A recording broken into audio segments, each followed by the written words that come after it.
Welcome to Chillin' 101. We hope this video helps.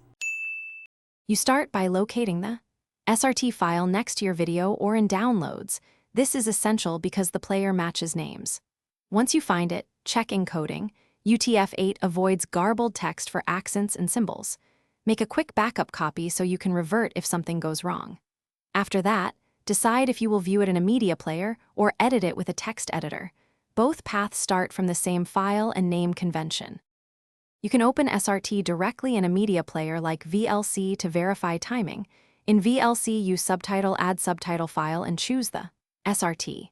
If you want to edit, open it in a plain text editor such as Notepad++ or VS Code so you can see line numbers and timestamps clearly. Make edits to text between timestamps and keep the sequence numbers and HH, MM, SS, MS format intact. Once done, save as UTF-8 to preserve characters and reload in the player to test. You finish by saving your file in UTF-8 and ensuring the subtitle file name matches the video name for automatic loading. Then test by playing the video and toggling subtitles to confirm appearance and sync. If lines overlap or display incorrectly, open a subtitle editor like Egisub to adjust timestamps or split long lines.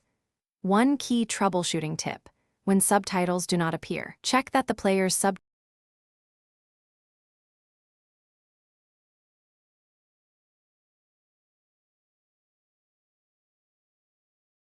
Thanks for watching.